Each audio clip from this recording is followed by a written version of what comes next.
Baiklah, itu tadi pemaparan materi kita. Selanjutnya kita masuki sesi tanya jawab. Bagi yang ingin bertanya dipersilakan. Kepada abang-abang dan kakak ingin bertanya dipersilakan.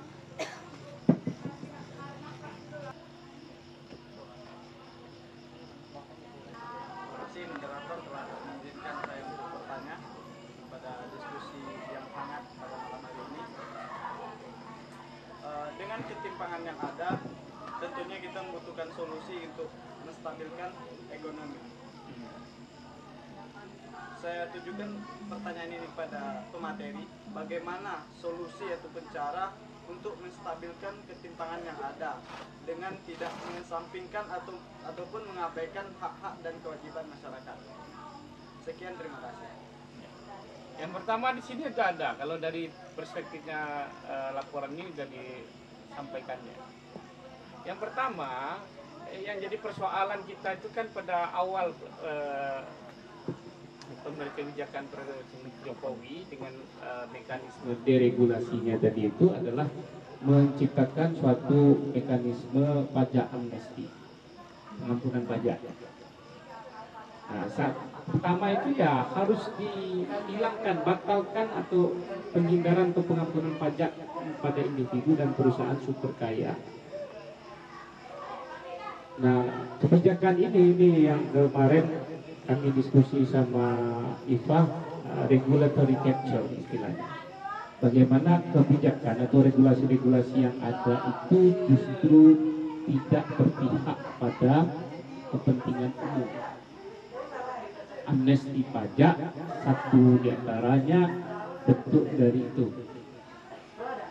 Nah, dia dibuat dengan tujuan meningkatkan pendapatan kita dari sektor pajak. Tapi faktanya itu menjadi dalih bagi orang berkaya untuk membunyikan, untuk melari dari kewajiban pajak yang seharusnya potensinya sangat besar menjadi kecil tidak dapatnya. Yang kedua, memang ini kondisi solusi-solusi menjadi tantangannya kepada penciptaan good governance ya, di mana tata kelola pemerintahan yang bersih. Perlunya ada transparansi data dan pelaporan pajak perusahaan multinasional. Nah, ini menjadi masalah juga bagi kita dalam ketika berbicara tentang ketimpangan tadi. Bagaimana kita tadi baca datanya, potensi pajak itu bisa untuk membeli kambing sapi premium sekian, untuk membangun rumah sekian banyak dan seterusnya. Kemudian yang perlu juga adalah pengungkapan pemilik sebenarnya. Semua perusahaan, yayasan dan entitas menuju pembuatan pendaftaran aset global. Selama ini kan kita tidak tahu nih, yang ini punya siapa, yang itu punya siapa. Ini terdaftar miliknya namanya orang Indonesia, rupanya pemilik sebenarnya justru dia asing. Nah, perlu juga kerjasama internasional untuk pengungkapan pajak. Nah, dari solusi-solusi yang menjadi fokus dari Selios ini, kelihatannya memang problem orang terkaya ini pada isu pajak. Kenapa? Kita itu kekurangan duit untuk membiayai pembangunan. Fiskal kita itu kecil. Sedangkan potensi itu fiskal tadi bisa kita ambil dari pajak. Kalau teman-teman ingat diskusi kampanye politik kemarin, itu kan pajak selalu disebut-sebut oleh Prabowo, oleh Anies dan seterusnya. Ya kenapa? Potensinya sangat besar sekali. Nah, kemudian mengurangi konsentrasi kepemilikan saham perusahaan, sentralitas pada segelintir orang.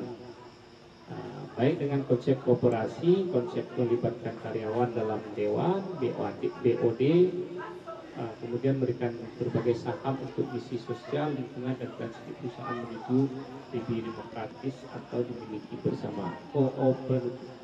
Co-opetition. Kalau dalam Tasca slogannya apa? Bersamais. Kebersamaan. Kemakmuran bersama. Nah, ini bagaimana itu bisa terwujud? Ini dari sisi kebijakan fiskal. Kenapa? Karena Selios merumuskan suatu model paradigma baru, yaitu ekonomi restoratif. Oke. Ekonomi restoratif itu titik tekannya pada apa? Bagaimana negara harus mengalokasikan anggaran untuk membiayai kerusakan-kerusakan yang sudah ada, baik itu kerusakan lingkungan maupun kerusakan-kerusakan sosial dan lain sebagainya. Nah, gimana caranya? Ya, caranya meningkatkan fiskal tadi. Dari mana fiskal tadi bisa naik? Dari pajak. Kenapa dari pajak? Karena konsentrasi kekayaan itu ada pada orang-orang kaya yang segelintir tadi. Kalau Anda buka Forbes ada 50 orang terkaya. Dari 50 orang terkaya tadi itu 4 orang Indonesia itu menguasai separuhnya. Oke? Ya. Berarti tujuan utama itu kan kewajiban baik miliarder ataupun masyarakat rakyat kelas bawah itu kan menjadi kewajiban untuk bayar pajak. Dan di samping itu Pak sudah seimbang ataupun sejalan kewajiban dan hak masyarakat tersebut Pak.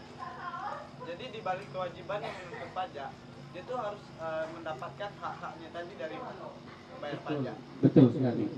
Nah, ini jadi persoalan sekarang, anggaran itu duit itu mana? Duitnya mana? APBN kita itu kalau dibandingkan dengan total kekayaan orang terkaya Indonesia itu tuh dikit cuma gitu.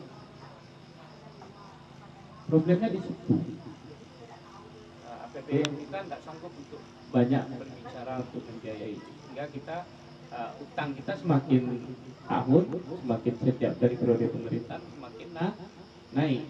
Yang awalnya rasionya cuma 6%, kemudian naik 10%, kemudian 21%. Ya ingin menaik, bahkan logika yang kadang serampangan membandingkan rasio utang Indonesia dengan rasio utangnya Amerika. Ya Amerika rasio utangnya itu mungkin lebih besar daripada APBN-nya. Tapi kenapa dia aman-aman saja? Ya karena duitnya digunakan untuk transaksi global. Setiap orang gunain duit Amerika, kita membantu Amerika untuk bayar utangnya. Nah problemnya di situ. Nah di ekonomi restoratif ini fokusnya ada itu bagaimana negara berkewajiban mengalokasikan anggaran untuk memperbaiki kerusakan tadi. Nah untuk bisa itu tadi saya sudah jelasin, maka perlu adanya peningkatan anggaran. Dari mana sumbernya? Yang terkonsentrasi itu adalah dari pajak. Nah persoalannya kan hak yang tadi itu yang kamu bilang tadi, ya kalau ya Prabowo menjanjikan akan memberikan makan siang gratis, tapi belum dilantikan sudah terjadi keributan. Duitnya dari mana? Tinggal dikalikan aja kalau makan siang gratis. Katakanlah anak-anak sekolah itu ada sekitaran 10% dari total penduduk Indonesia. Penduduk Indonesia berapa? 270 juta. 10%-nya berapa? 27 juta. Makan siang itu satu orang berapa? Katakanlah 15.000. 15.000 kali 27 juta. Berapa duit? Sehari.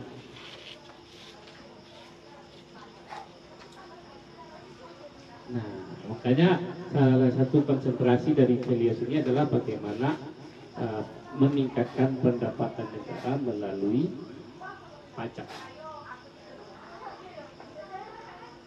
Oke.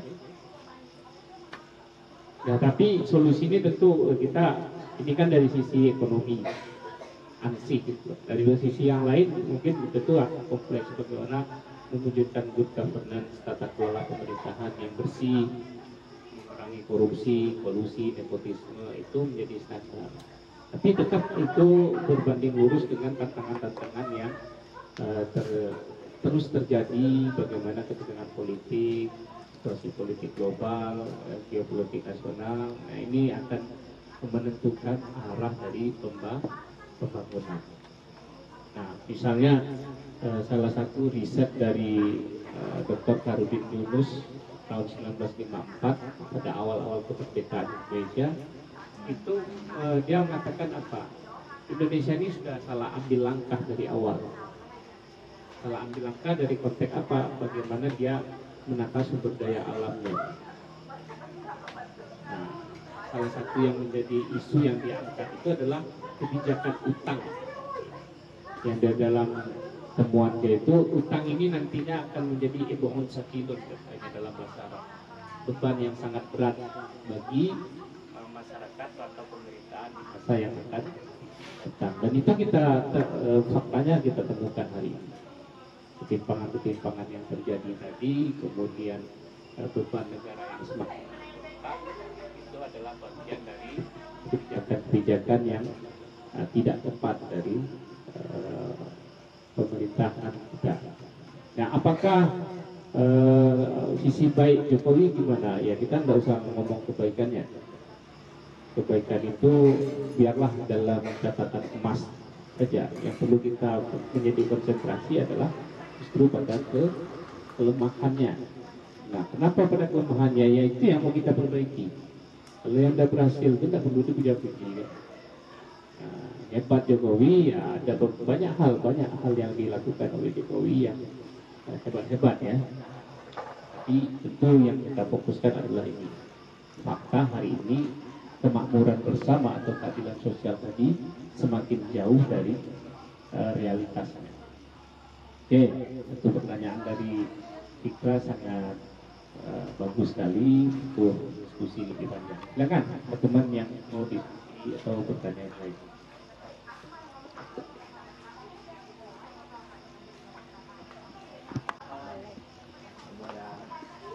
Kalau ditinjau dari amandemen Undang-Undang 1945 di alinea yang keempat, yaitu kesejahteraan umum dan mencerdaskan bangsa, dan ini dapat dikonotasikan dengan istilah hukum, yaitu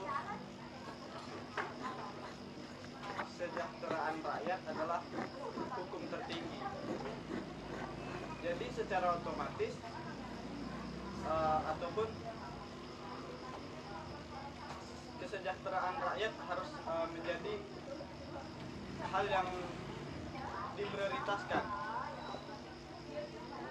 baik secara pendidikan, bahan pokok ataupun lain sebagainya. Itu gimana, Pak?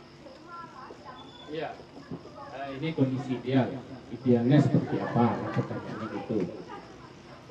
Kalau dalam kaidah fikih itu ada di syariah ini mengeluarkan sisa-sisa ilmu syariah. Tasarruful imam ala ra'iyah manutun bil maslahah. Jadi apapun kebijakan yang dilaksanakan oleh seorang pemimpin atas rakyat itu haruslah berorientasi kepada kemaslahatan. Nah, kemaslahatan itu dalam bahasa Indonesia dan bahasa undang-undang kita itu adalah kesejahteraan atau kemakmuran bersama.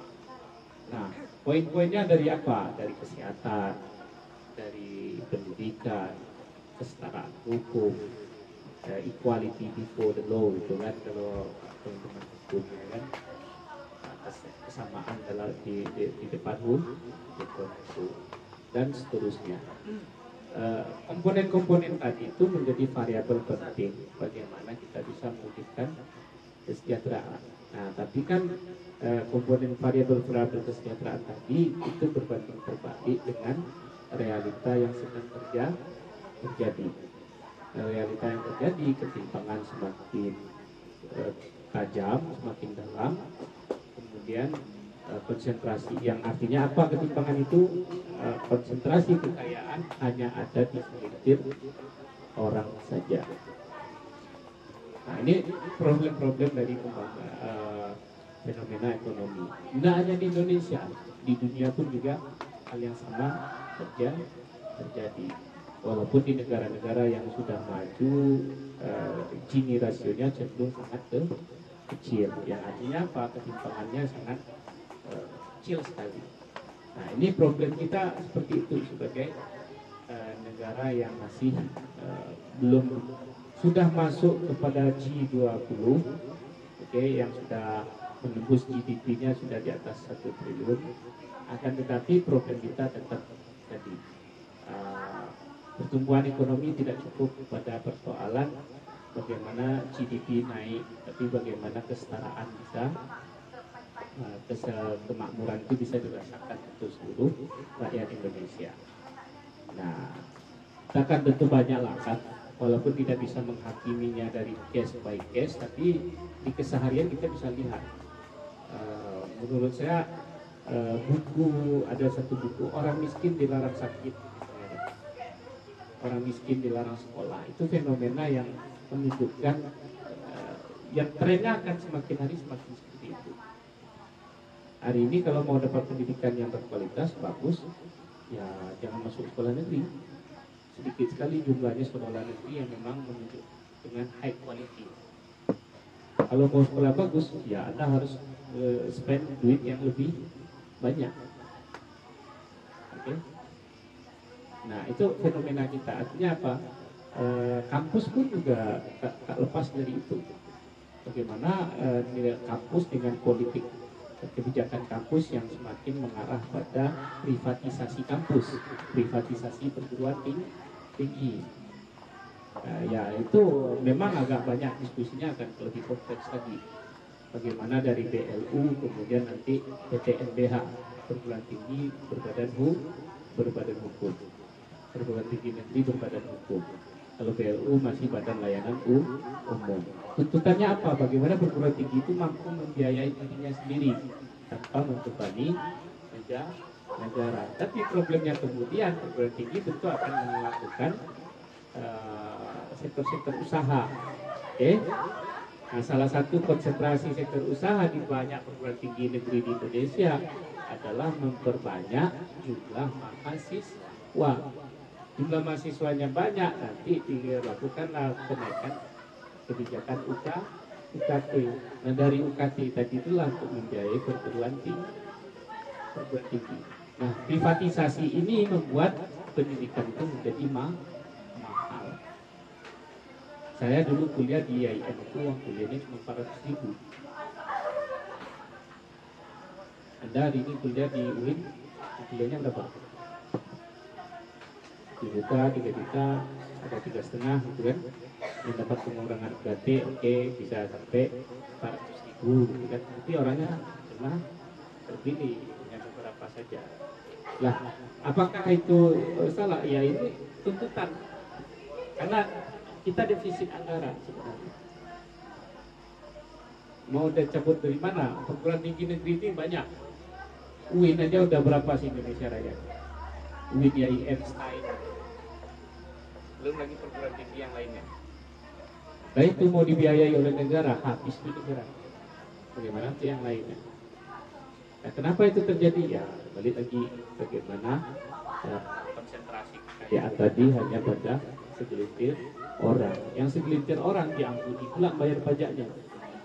Harusnya kita bisa ambil sekian, tapi diampuni, akhirnya dapatnya dikit. Yang dikit tadi tidak balik nyampe pula ke rakyat. Jadi jalan tol, dijadiin jalan ini, jalan itu. Yang nikmati siapa? Ya orang kaya. Ada subsidi, jadi dilematisnya. Ini kondisi-kondisi di kita.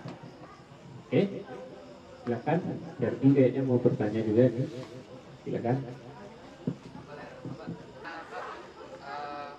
Bapak tadi juga membahas dan menyinggung masalah yang peluang bisa sekolah tinggi dan bisa masuk ke sekolah swasta. Karena sekolah swasta itu gimana ya? Pasti dalam sekolah swasta itu lebih banyak ilmu yang diberikan. Nah, yang ingin saya tanyakan, kenapa sih Pak di Indonesia ini masih banyaknya kasta? Judul bukunya Manusia Indonesia, dikarang oleh Mukhtar Lubis. Manusia Indonesia, sebuah pertanggungjawaban. Ceramah pada tanggal 6 April 1977 di Taman Ismail Marzuki, Jakarta. Ini 1977 beliau. Untuk menjawab kenapa Indonesia masih banyak kasta. Walaupun istilah kasta itu boleh dikatakan permodelan baru lah, tidak seperti kasta Brahma, Yudhistira segala macam, itu tidak kayak gitu ya. Oke, kita lihat bagaimana karakter manusia Indonesia. Nah, ini ada 6 karakter sifat manusia Indonesia yang ditulis oleh Mukhtar Lubis. Sifat yang pertama munafik alias hipokrit. Yang diantaranya menampilkan dan menunjukkan sikap ABS. Bukan adat bahasa isyarat ya, tapi asal bapak senang.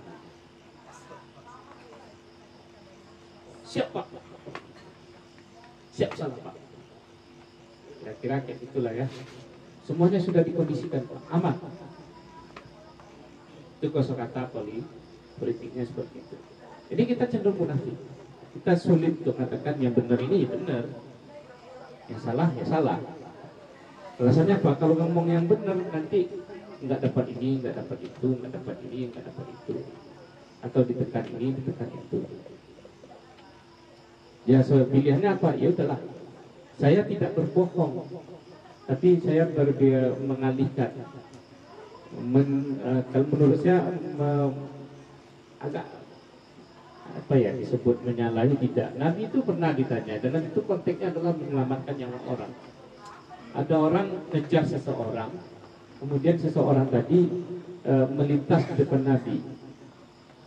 Terus orang yang ngejar tadi setelah sekian lama datang nanya ke Nabi, kamu tadi lihat saya nunda? Jawaban Nabi apa? Selama saya berdiri di sini, saya tidak melihat siapapun yang lewat. Kenapa? Nabi ini melihat orang lewat tadi, dia sudah di belakang tadi. Nabi nggak bohong memang, tapi konteksnya adalah pada saat saya berdiri di sini, saya nggak lihat orang. Tapi waktu di sini sana, di belakang mungkin 5 langkah sebelumnya, saya lihat orang. Gitu.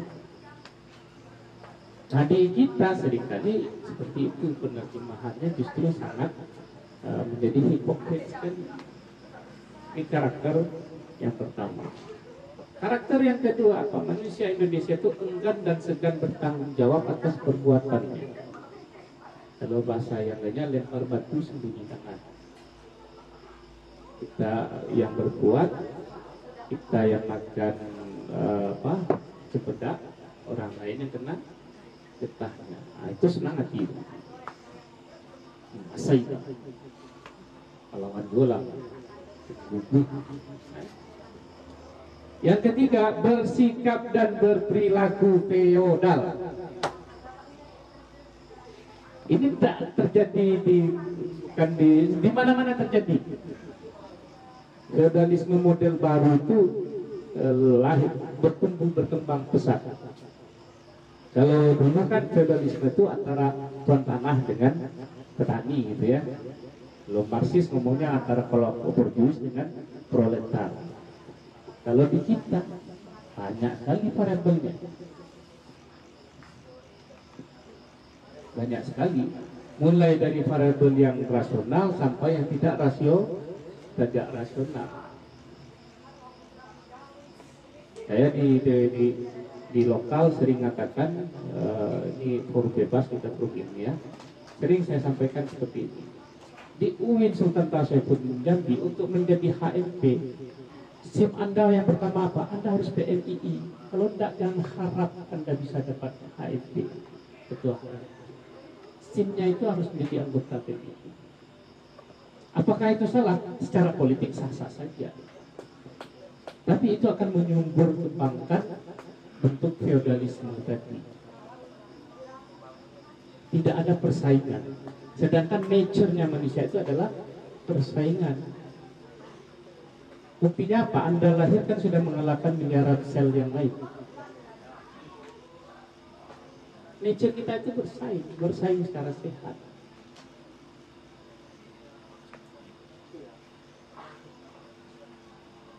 Kalau di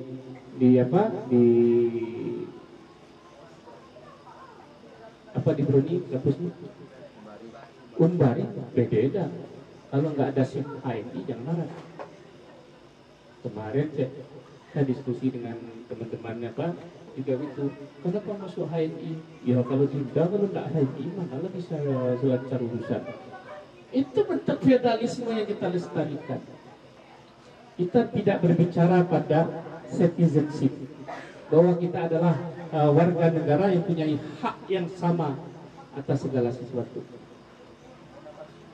Kenapa untuk masuk ke sini aksesnya harus ini dulu, masuk sini aksesnya ini dulu. Artinya apa? Kita kembali zaman dulu, di mana politik menentukan segala hal.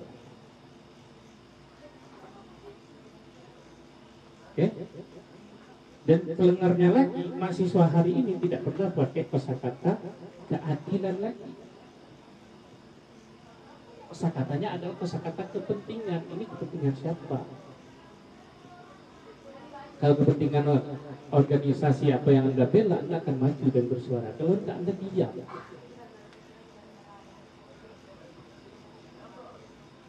Nah, dulu mahasiswa bertengkar.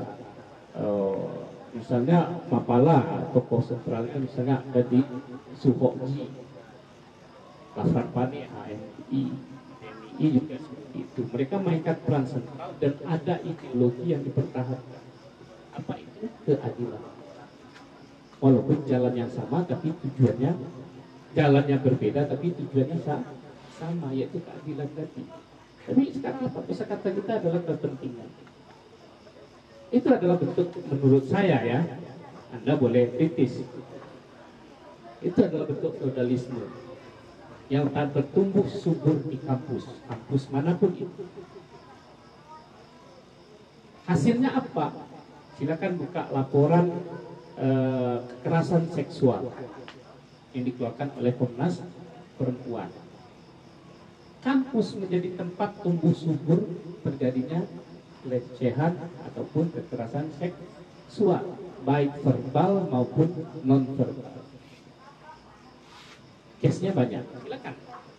Kalau nggak salah kita pernah menghadirkan Bang Ruby ya, yang itu merupakan asisten riset di Komnas Perempuan. Dia sudah mengutarakan itu, bagaimana kondisi kekerasan seksual di Indonesia. Ya kenapa itu terjadi? Ya karena struktur kampus kita yang sangat feodal. Nantilah kita bicara negara, apalagi di tengah masyarakat kita yang juga feodal.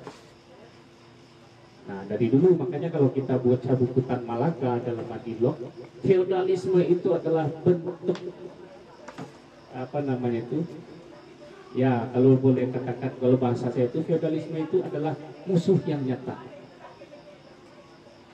Setan dalam kehidupan kita itu ya feodal. Kalau kita udah mandang lain dengan variabel, kalau dulu kan rasisme, warna kulit, agama, ras dan seterusnya. Kalau sekarang macam-macam bentuk rasis itu.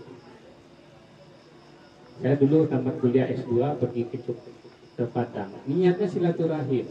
Terus ada senior bertanya, "Ati dulu HMI, PMI untuk Muhammadiyah?" Enggak satu-satunya Pak. Jadi aku di dulu Raja Buddha Karana. Oh, sayang kalau tunda, kalau Andi bisa lah membantu. Jawaban saya, saya enggak cari kerja di sini, saya ingin silaturahim aja.